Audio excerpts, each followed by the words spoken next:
بسم اللہ الرحمن الرحیم۔ آج وفاقی دارالحکومت کشمیر ہائی وے پر وفاقی حکومت نے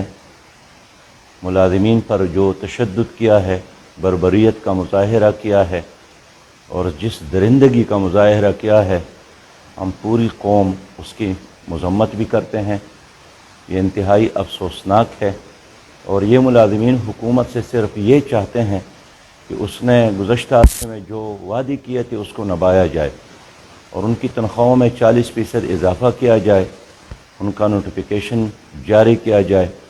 تو حکومت نے آج اپنے وعدوں کو پورا کرنے کی بجائے، عوام کی بات سننے کی بجائے الٹا ان پر تشدد کیا، لاٹھیاں برسائیں،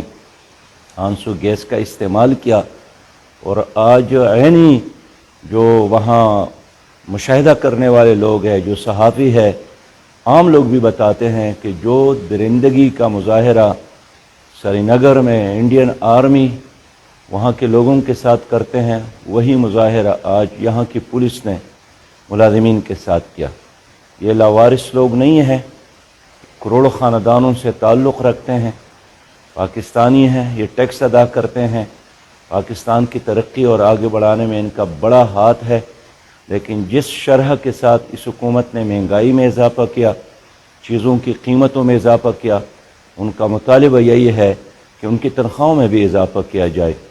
اب حکومت کا یہ جو منطق ہے کہ مہنگائی میں اضافہ نہیں ہوا ہے، چیزوں کی قیمتوں میں اضافہ ہوا ہے، عام آدمی اس کو کیسے سمجھے اور کیسی حکومت ان کو سمجھائے؟ یہ دھوکہ دے رہی ہے حکومت، عوام کی آواز کو سننے کی بجائے دبانے کی کوشش حکومت کرتی ہے اور یہ ایک ڈکٹیٹرشپ ہے جو اس وقت مسلط ہے۔ ان کی کارروائی قابل مذمت ہے۔ میں مطالبہ کرتا ہوں کہ گرفتار شدگان کو رہا کیا جائے اور جن لوگوں نے تشدد کیا ہے اس کا احتساب کیا جائے۔